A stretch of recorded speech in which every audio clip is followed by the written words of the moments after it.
Hi folks, Joe Dardano from tinyareahomes.com. Tinyareahomes.com exists to solve a problem. Now, what is this problem? The problem has been, gaining force and has been exacerbated over time, last 50, 60 years, and that is the problem of increased urbanization in North America and even in Europe as well. But we're going to focus just on North America here. Increased urbanization, people condensing in big cities like Toronto, Canada, Vancouver, British Columbia, Los Angeles, California, New York City, Chicago. And as a result, prices of real estate skyrocket. And as young people now are born in those areas and work there and get educated there, grow up, they find themselves that they can't afford to live there. So what has been the trend the last 50, 60 years? Many people have moved out to suburbs.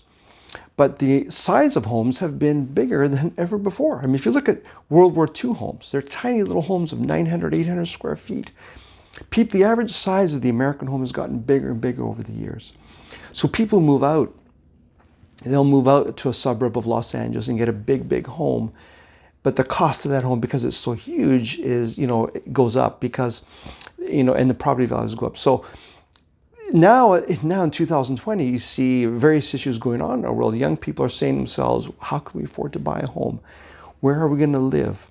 It's a real issue. It's a real problem. Then you need to tackle the problem of our current COVID-19 crisis. Is there real wisdom in having people living compactly, densely in a big area? Is there wisdom in having people live in a city of 10 million people, for example? Especially if that city is organized in a way that's so dense, like New York City. So that's a secondary issue.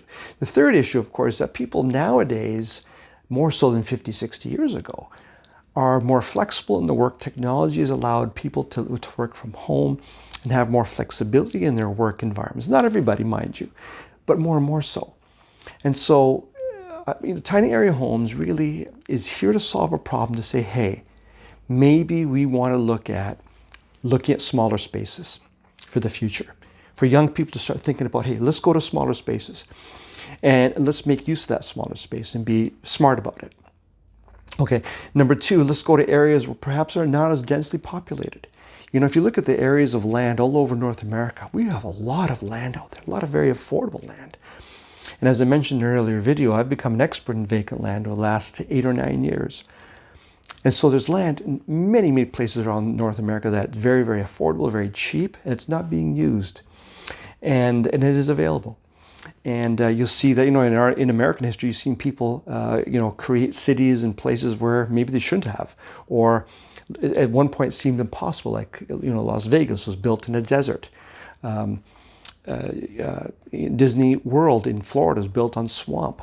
So, to solve the issue that young people today are facing in terms of the housing crisis, affordability of housing because it becomes so expensive, the issue of dense populated cities, small, tiny area homes, building homes that are smaller in cheaper parts of the country, is very much a viable movement that I want everyone to think about and jump onto, because I believe it's a viable way of living for the future. We have our first launch, of course, in Joshua Tree, California, just 6 units, 4 to 6 units. We know we'll get 4, but we're hoping for 6.